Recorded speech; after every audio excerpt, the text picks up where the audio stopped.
O Senhor esteja convosco. Ele está no meio de nós. Proclamação do Evangelho de Jesus Cristo, segundo João.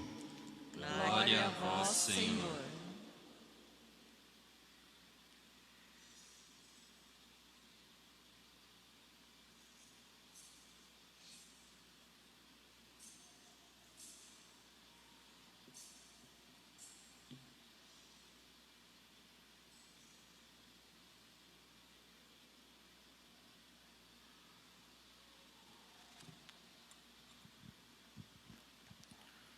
No princípio era a palavra, e a palavra estava com Deus, e a palavra era Deus. No princípio estava ela com Deus. Tudo foi feito por ela, e sem ela nada se fez de tudo o que foi feito. Nela estava a vida, e a vida era a luz dos homens. E a luz brilha nas trevas, e as trevas não conseguiram dominá-la. Surgiu um homem enviado por Deus, seu nome era João. Ele veio como testemunha, para dar testemunho da luz, para que todos chegassem à fé por meio dele. Ele não era a luz, mas veio para dar testemunho da luz, daquele que era a luz de verdade, que vindo ao mundo ilumina todo ser humano. A palavra estava no mundo, e o mundo foi feito por meio dela, mas o mundo não quis conhecê-la. Veio para o que era seu, e os seus não a acolheram.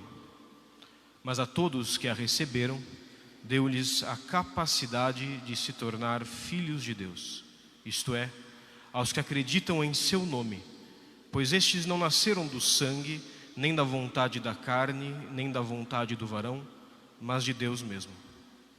E a palavra se fez carne e habitou entre nós. E nós contemplamos a sua glória, glória que recebe do Pai como Filho unigênito, cheio de graça e de verdade. Dele, João dá testemunho clamando: este é aquele de quem eu disse, o que vem depois de mim passou à minha frente, porque ele existia antes de mim. De sua plenitude todos nós recebemos graça por graça. Pois por meio de Moisés foi dada a lei, mas a graça e a verdade nos chegaram através de Jesus Cristo. A Deus ninguém jamais viu, mas o unigênito de Deus, que está na intimidade do Pai, Ele no-lo deu a conhecer. Palavra da salvação. Glória a vós, Senhor. Podemos sentar um instante?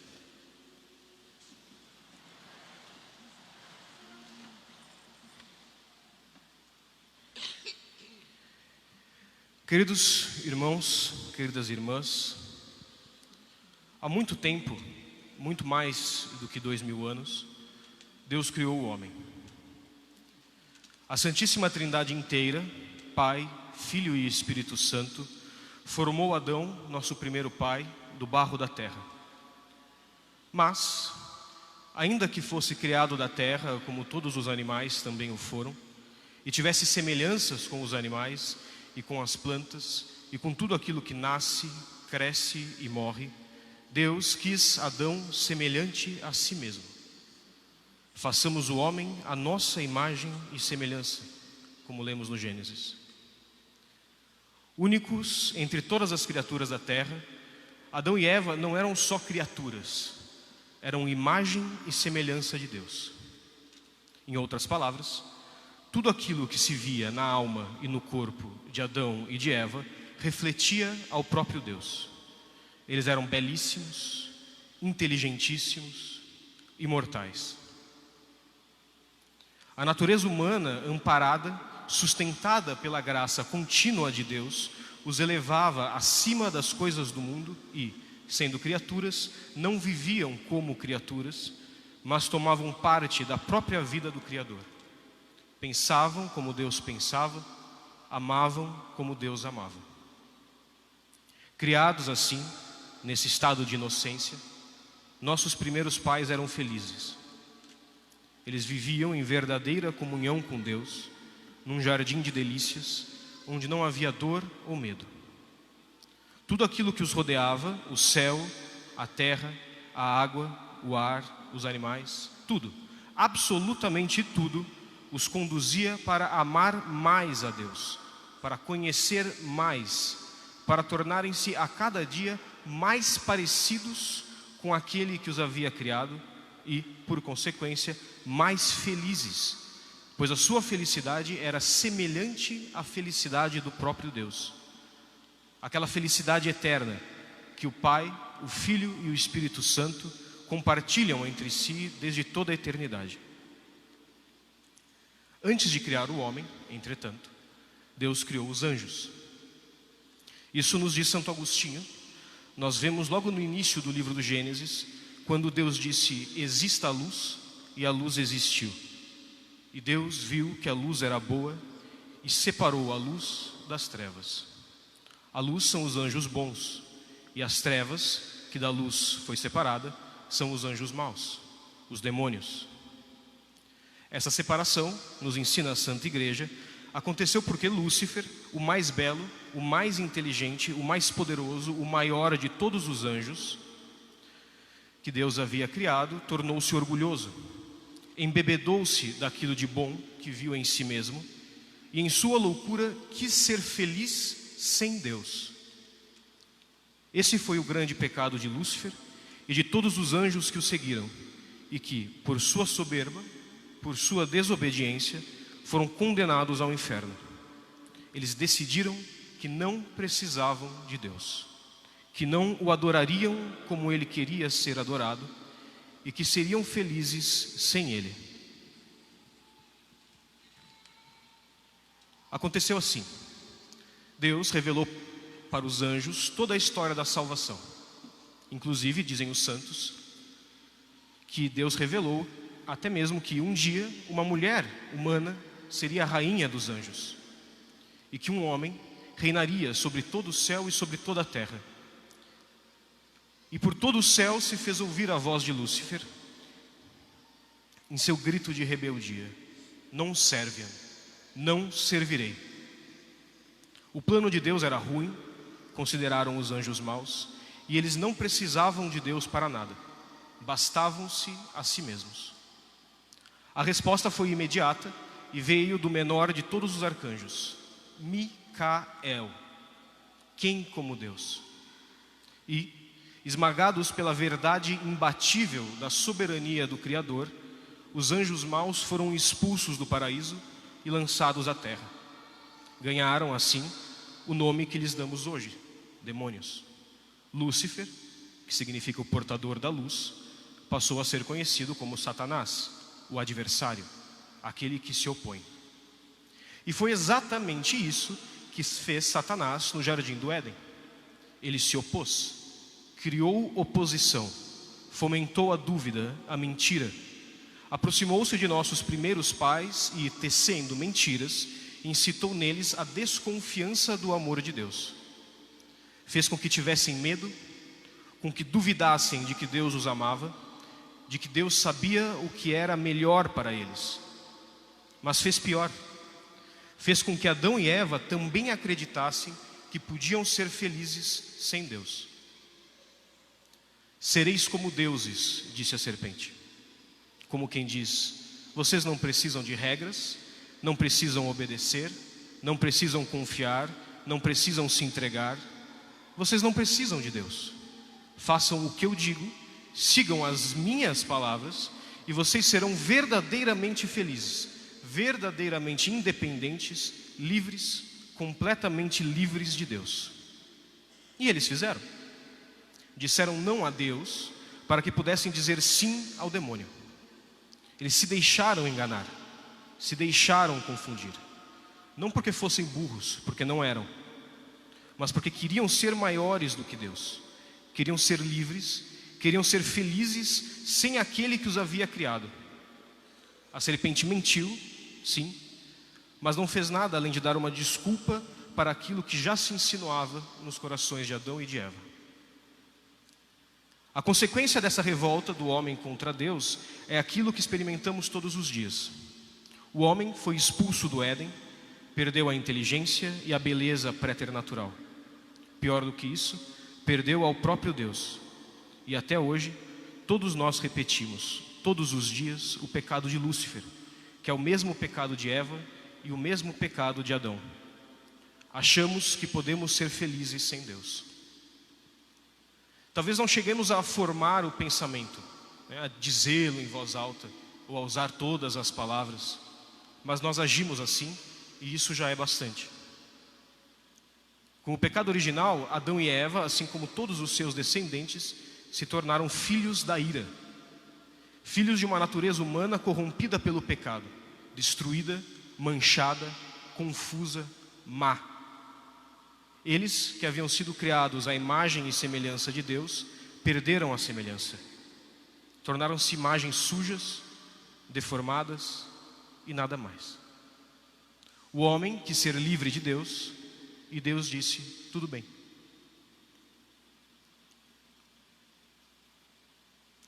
Mas, meus queridos irmãos, minhas queridas irmãs, Deus não desiste de nós.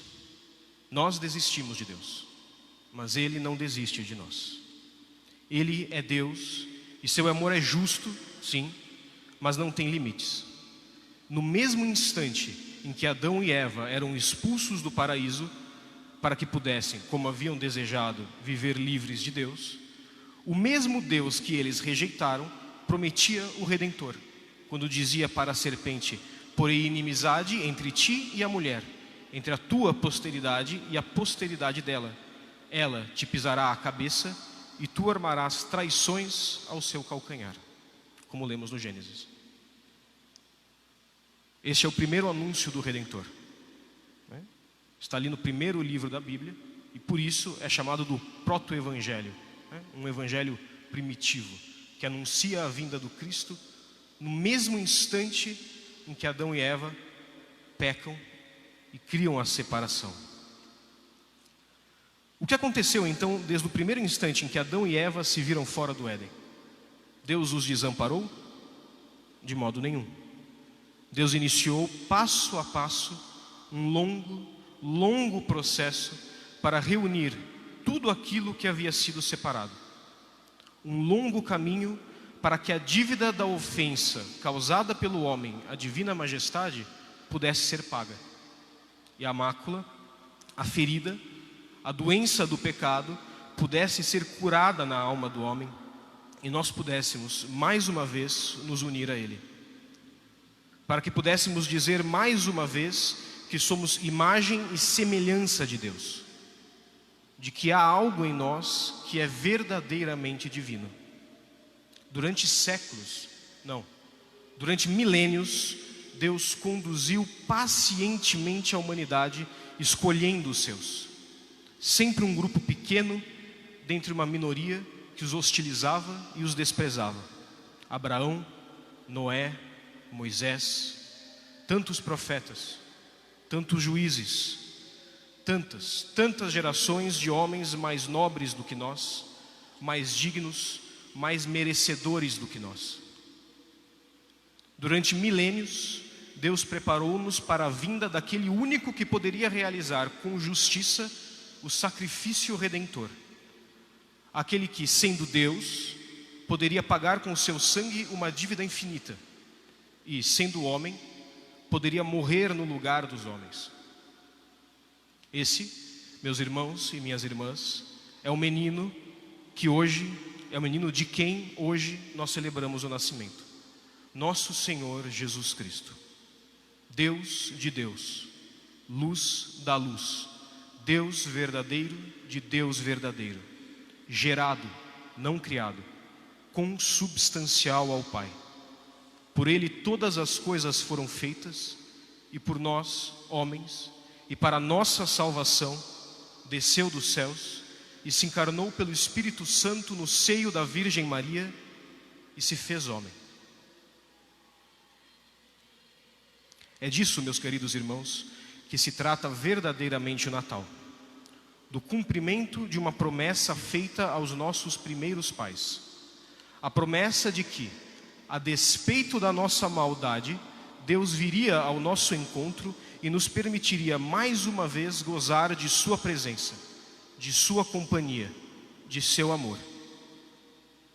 É disso que se trata o Natal, do único bom, o único santo, o único justo, o único verdadeiro, que assume a carne do pecado, a podridão da matéria, para que, tocando-a com a sua essência divina, ele pudesse reunir em si mesmo aquilo que o pecado de Adão havia separado: os homens e Deus.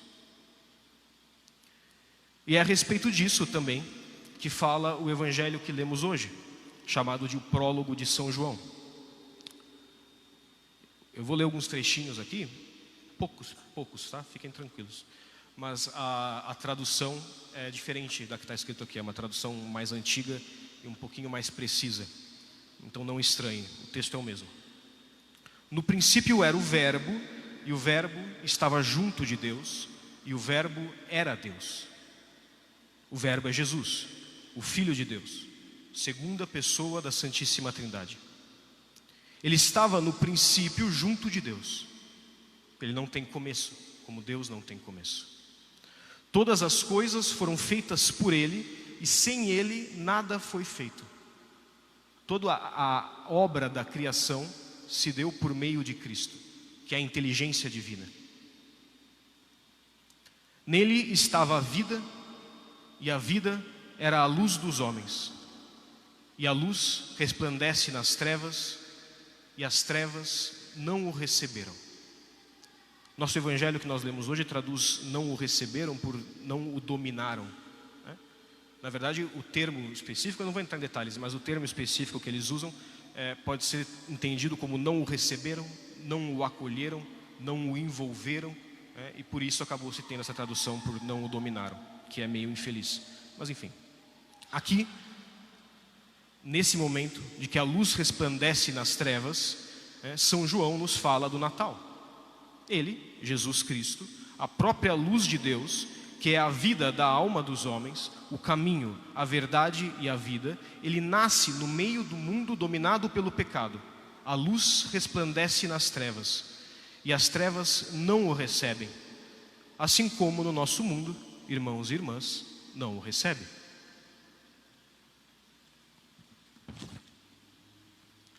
Essa recusa de receber nosso Senhor Jesus Cristo já era verdade desde antes do seu nascimento. Às vésperas do nascimento de Jesus, Santa Maria e São José sequer encontram lugar para ficar.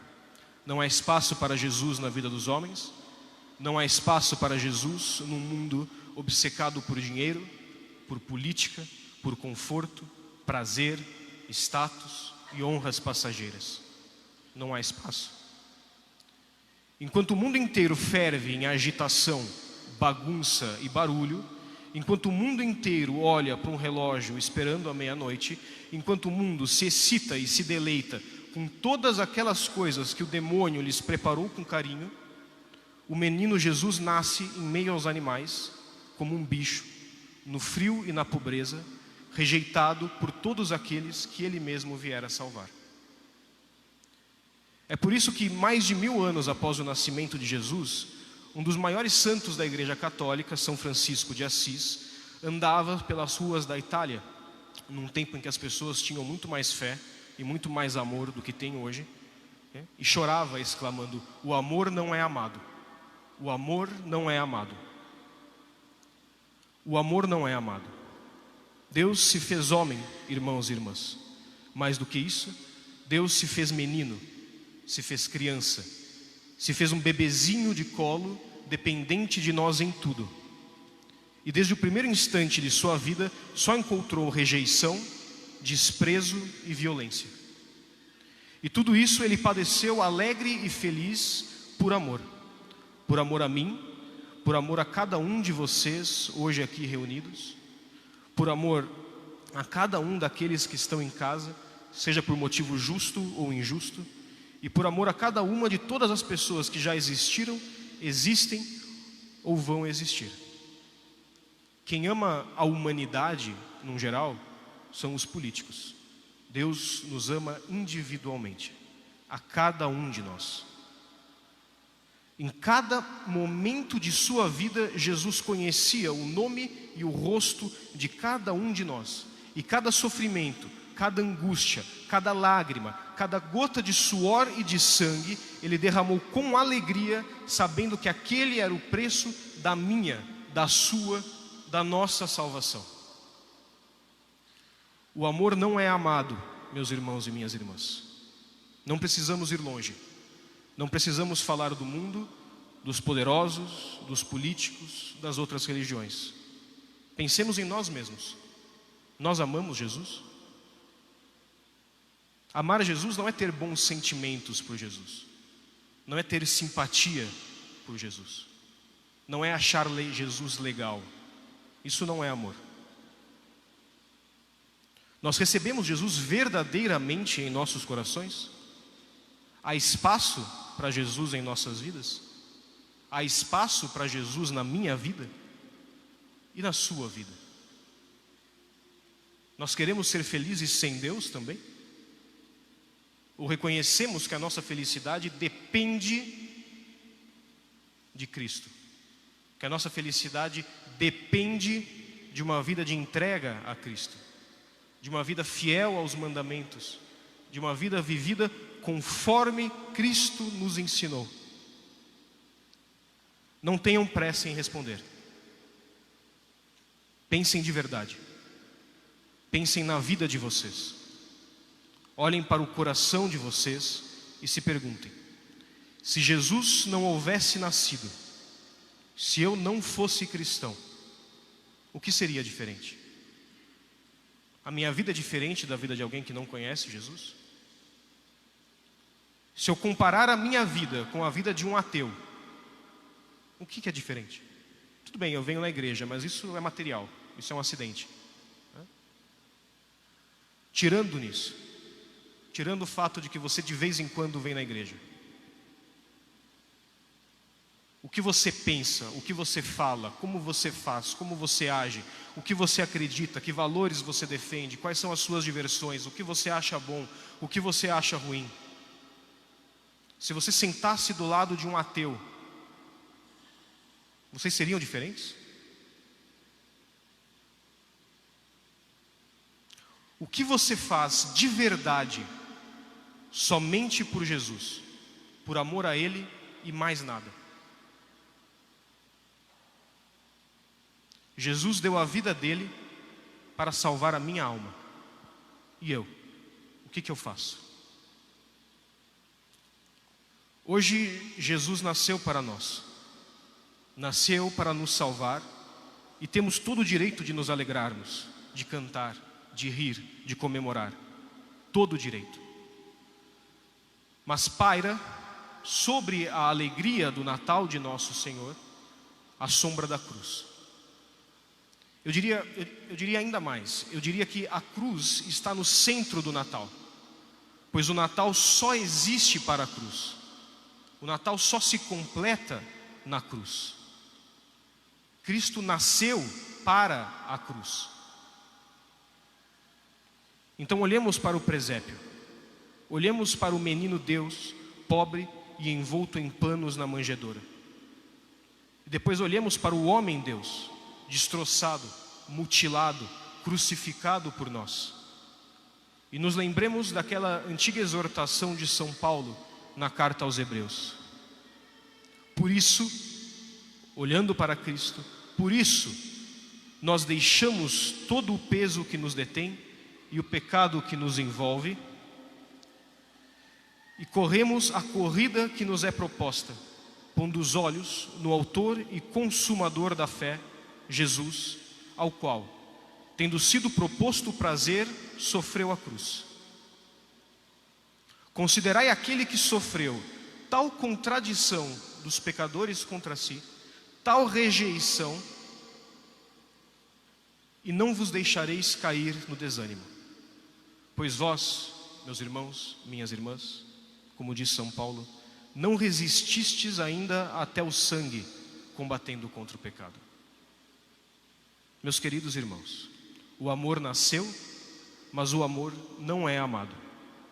Amemo-o, pois, com todo o nosso coração, todo o nosso entendimento, toda a nossa vontade e toda a nossa alma, pois não há nada no universo inteiro que valha mais a pena ou possa nos fazer mais felizes. Mas não nos esqueçamos do que disse um dia um escritor inglês: o amor falso, o amor mundano, o amor de mentira termina em compromisso, meio termo, justificativas e filosofia barata. O amor de verdade sempre termina em sangue derramado. Feliz Natal. Louvado seja nosso Senhor Jesus Cristo. Para sempre seja louvado.